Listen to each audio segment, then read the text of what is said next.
Introducing JJ Guy. Yeah, nice to meet you. How are Thanks you, for man? having me here. Doing well, thank you. CEO, founder of Sevco Security. How's your con been? Busy. Holy cow, these things wear me out, man. You're telling me, man. I'm still an jet-lagged. introvert. So I like my quiet time. I recharge with peace and quiet and like living in my own head.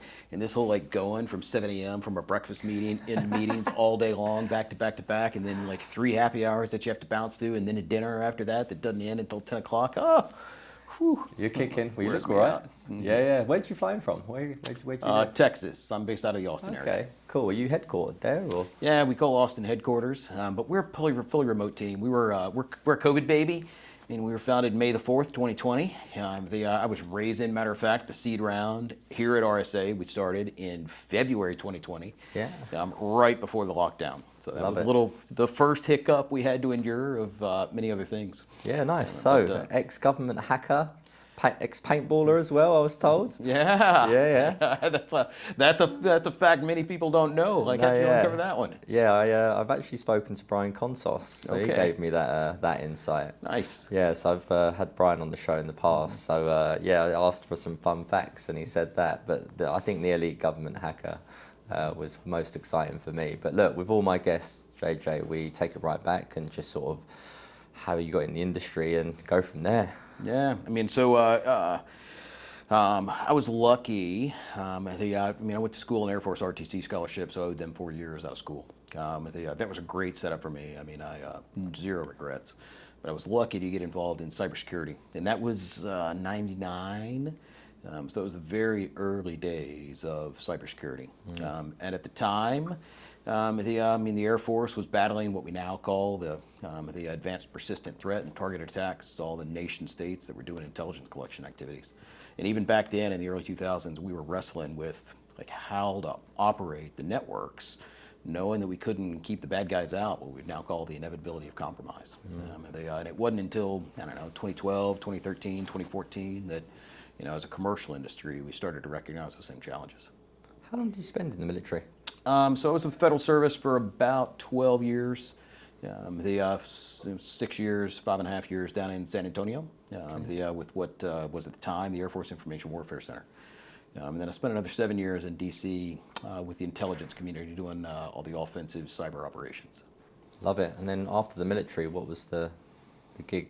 A quick one here from Oliver, one of the co-founders of Asperon Search. Our CyberBytes podcast showcases the security ecosystem's most exciting companies, but we do much more. Our talent solutions give security vendors the competitive advantage by building high-performing go-to-market and technical teams globally. If you're looking for your next role or need to hire the best talent in this competitive market, then reach out to us directly via our info@email in the show notes. Let's get back to it. Yeah, I was ready to transition out of the federal service, just, the trajectory of life. They got married, used that as an excuse to get away, and was trying to figure out what to do, and happened to get a phone call from a couple other guys that I'd worked with in DC, Mike Cisco and Ben Johnson.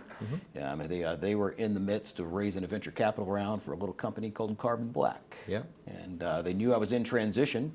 And we'd all worked together before, so it was pretty easy. And asked me if I wanted to be part of the founding team. I didn't have anything better to do, so I was like, sure, why not? Let's go. That, of course, was a great ride. I mean, that was November 2012. And, of course, that company, Carbon Black, ended up IPO in 2018. Yeah. Well, very good run there. And then what was after that? So I bounced out just before the IPO. Okay. And joined JASK, which was a SaaS SIM platform, as their chief technology officer. Was that acquired? It was. Yeah, we were acquired by Sumo Logic in late 2019. Cool. And then? Yeah, so that with the acquisition, it took me took the opportunity to not continue on with that acquisition. It was time to get another startup up and going. So I flipped through my little black book of ideas to solve and tried to judge which one the market timing was right for. Eventually settled on Sevco. Who did you found Sevco with? Yeah, so my co-founder is Greg Fitzgerald. That's a fun, I'll say, getting the band back together, kind of, because he was part of the founding CMO of Cylance. So like, in that trajectory from 2012 to 2018 or so, there were three leaders in the next gen endpoint space: Carbon Black, Silence, and CrowdStrike. And there was it was a heyday from that 2014, 2015 through 2018 or so, with all three of us battling. And he was on the other side of the fight for a while, and now we're fighting together. It's great. Yes. What was the mission when you found the problem? So what was the mission from then? Yeah, I mean in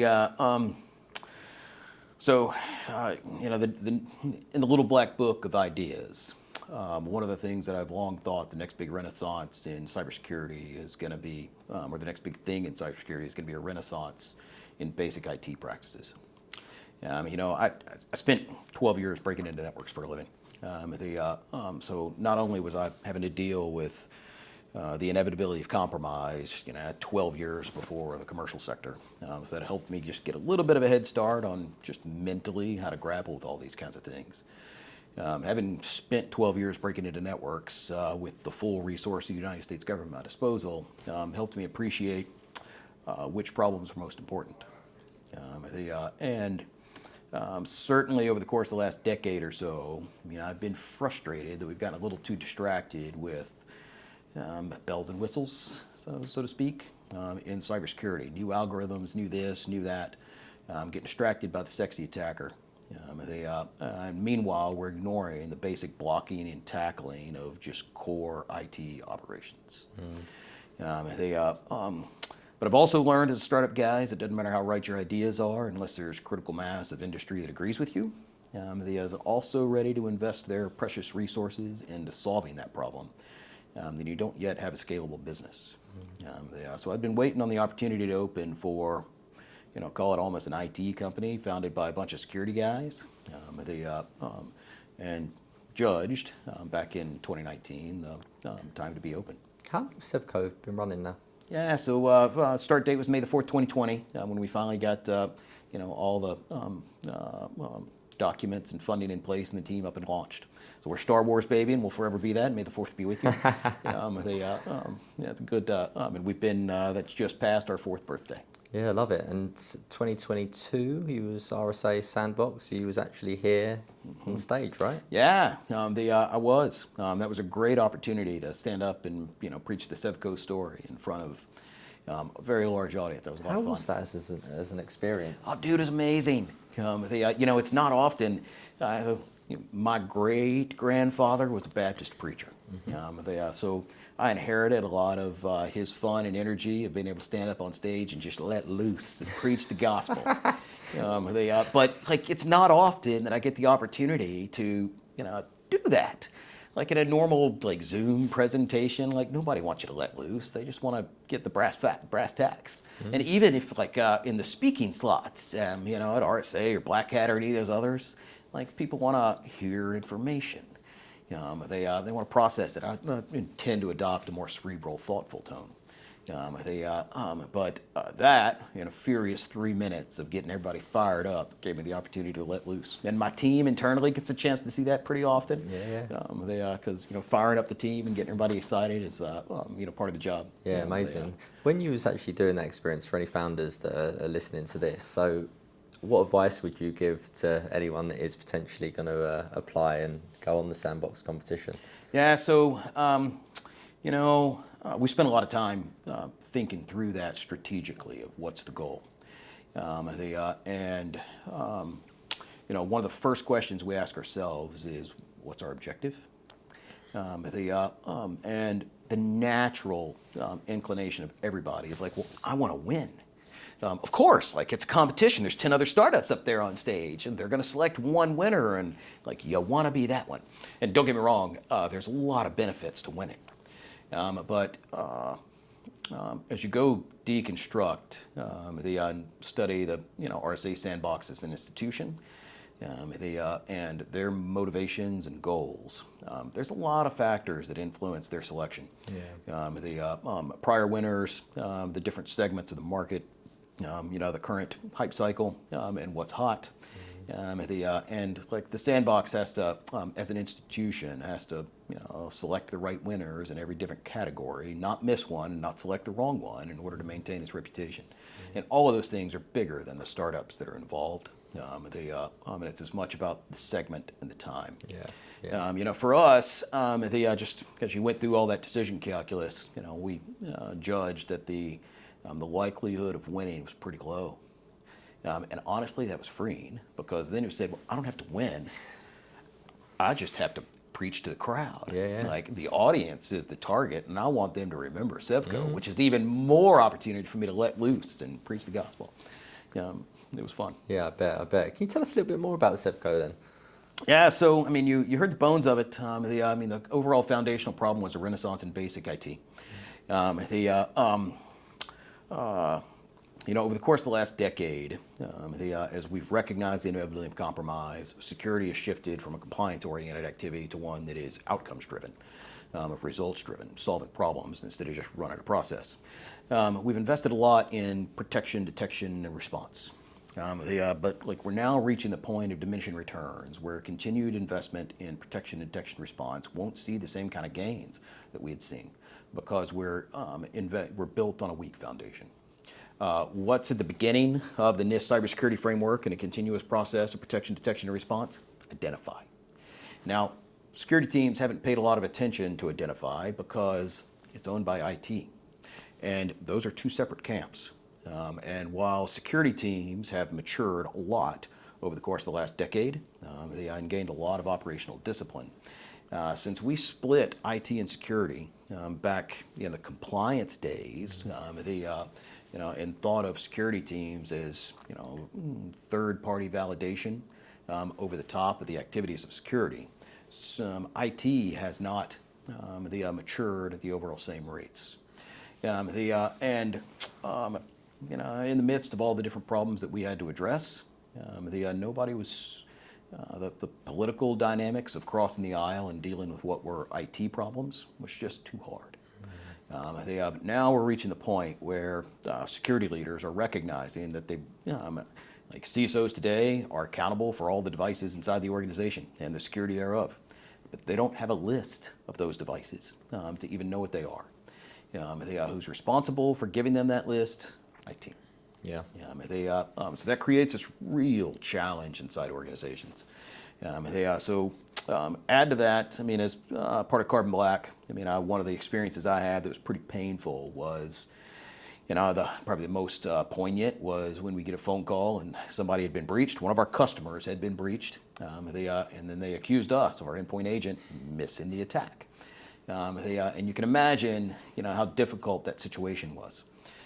They had a very tense, lots of energy and emotion coming out of it. And of course, interest for us, this is a hard job. So if you tell me we stop the attack, or we miss the attack rather, then okay, let's go dive in and figure it out because we want to fix it. This is a constant cat and mouse game. But most often, after the investigation process unfolds, which could be hours later, sometimes days, sometimes weeks, we discover not that the endpoint agent didn't miss the attack, but the endpoint agent was never there at all. Yeah. Have you announced a new product as well last week? Yeah, so we built the foundation of the company on getting an accurate device inventory up and in place, using that to drive the ability to manage endpoint agents and their deployments, which is not limited to endpoint security, but includes patch management, vulnerability assessment. You keep going down the list. We all manage, in general, say 10 endpoint agents on the various machines in order to manage the enterprise security posture. We extended that into identity, software installed on those endpoints, and are now extending that into the world of vulnerabilities. All those different asset classes suffer the same kind of problem that devices have of fractured inventory.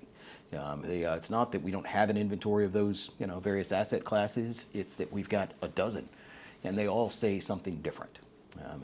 And that creates challenges for any customer that are trying to manage their infrastructure. Well, as soon as we adopted vulnerabilities, we found ourselves in the position of one, where are we reporting our own vulnerabilities? And I'll call that little v vulnerabilities, if you will. We don't have great language for this in the industry. Here are the machines missing critical endpoint agents. Here's some risky configurations of those machines. a Windows box spun up in AWS, it's got a public IP, for instance, et cetera, et cetera, et cetera. And there's a very long tail of those. And customers were already asking us to help prioritize those because we're giving them a to-do list of all of these vulnerabilities that need remediation. Well, they're also at the same time saying, hey, I now have 4 or 5 different systems reporting CVEs, the more classic vulnerabilities. Of course, I've got my typical assessment platform, my vulnerability assessment platform, whichever one of the big 3 it is. And then it's increasingly common for other endpoint agents to start reporting CVEs, and especially as you start going towards different platforms, on-prem, cloud, servers, workstations. And they were asking us to aggregate all of those different vulnerabilities into a single spot, just like we do everything else, so they only have one list. So that naturally brings us to, we've got a list of aggregated vulnerabilities, normalized across all the different disparate sources that a client would have, reporting those. We've got to sort them somehow, of course, so that leads straight into vulnerability prioritization.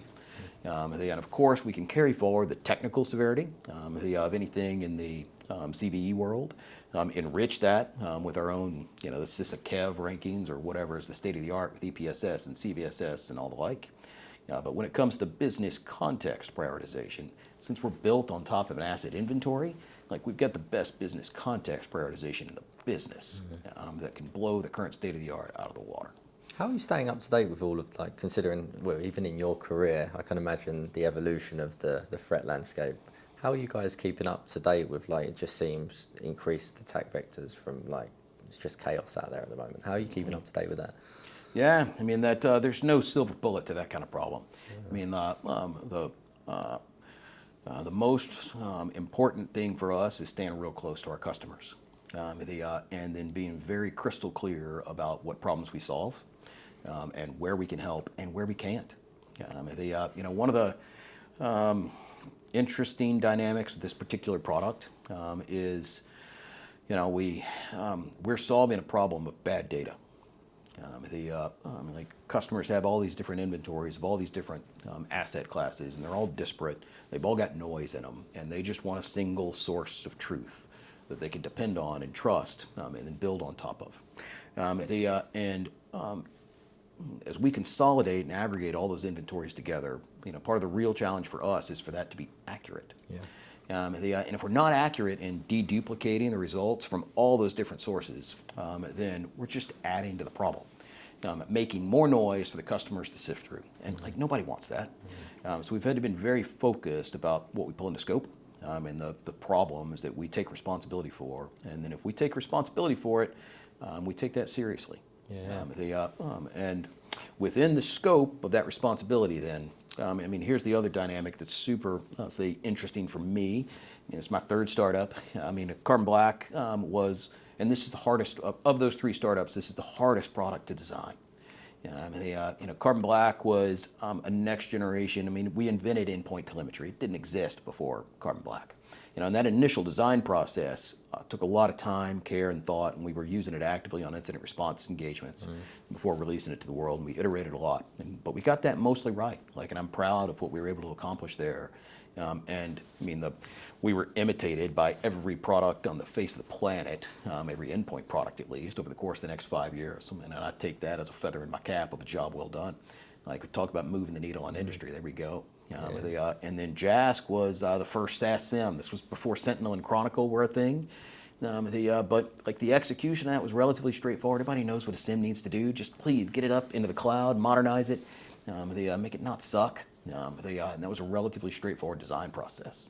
This product, man, not only are we breaking new ground with kind of capabilities that don't exist anywhere, but the use cases, workflows, problems to solve are much more abstract and very closely tied to our customers' problems. And we've got to design it in participation with them. There's no other way to do it. So very long context to get all the way back to your question, of a very close customer relationship within the scope of the problems that we solve for designing the product. And then as the threat landscape evolves, they have to deal with it. And if they've got to deal with it and within the scope of what we take responsibility for, we'll get it done. 3 startups, or there must have been some challenges along the way, mate. What are some of the challenges? What's one big challenge that you've had to overcome?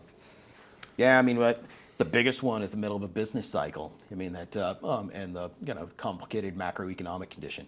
I mean, the job of getting a startup and birthing it into the world is not easy. For the first 2-3 years of the business, it was all textbook execution in terms of, early stage startup. There's a lot of things you have to get right in getting a startup up and off the ground. The first and foremost is what problem to solve, and you got to solve that at the right time. And there's a bit of art involved in that, a little bit of guesswork. You got to get lucky. You can mitigate some of the risk of that with a lot of care and time and experience and talking to a bunch of different colleagues. And then of course team, et cetera, et cetera, et cetera. For the first 3 years of us up and rolling, it was textbook execution and going great. But over the course of 2023, of course, with the macroeconomic conditions getting tighter, that just threw a wrench into the works. We've had that changed. I think the interesting things for us is that just, we learned a lot over the course of the first 3 years about who cares about this problem, who's ready to solve it, different, company sizes, specific industry verticals, complicated relationships between IT and security, and how they're partnering together to solve this problem or not, depending on the dynamics of the organization. We were using all of that to just refine our approach and hone it down for both how we approach customers, the business conditions, the product itself, and as budgets have dried up, all of that has shifted, and all of that has changed, and we've had to go back and relearn a lot. Absolutely. About everything else, and retool the business and the product to match today's conditions. Yeah, for sure. What's the future for Sevco, JJ? Yeah, I mean that in the near term, we'll continue to invest in vulnerability prioritization, exposure management. You ask any CISO or security team what's their biggest pain point, where they expect to invest next year, and problems they need to solve, vulnerability management is top of the list. I'm very excited about our opportunity to move the needle there in a very real way, because we're approaching this bottoms up, starting with an asset inventory that is the best asset inventory, device inventory in the business. And we've added on top of that the layer of vulnerability inventory aggregated from all your existing sources. And those data sources we're very confident in, and their accuracy and quality. So therefore, we're very confident in the quality of the vulnerability management data we can build on top of that, and all the other workflows. And as you go look at kind of all the other products and potential solutions folks have for kind of addressing the challenges in the vulnerability management space or vulnerability prioritization, most of them have approached the problem from the tops down. Focusing on the high level and then not dealing with the baseline issues. And that is going to give us the ability to do very special things that nobody else can. Love it. Brother, I wish you all the best of success. Thanks for coming on the show, man. Thank you. It's been fun. Appreciate it. Thank you for listening. I hope you enjoyed this very special RSA Conference 2024 edition. If you did, then please like, subscribe, and of course share with your colleagues and friends. If you're a candidate looking for your next role, or a hiring manager looking to build out your technical or go-to-market team, then please reach out to me directly on LinkedIn or via our email, info@asperonsearch.com.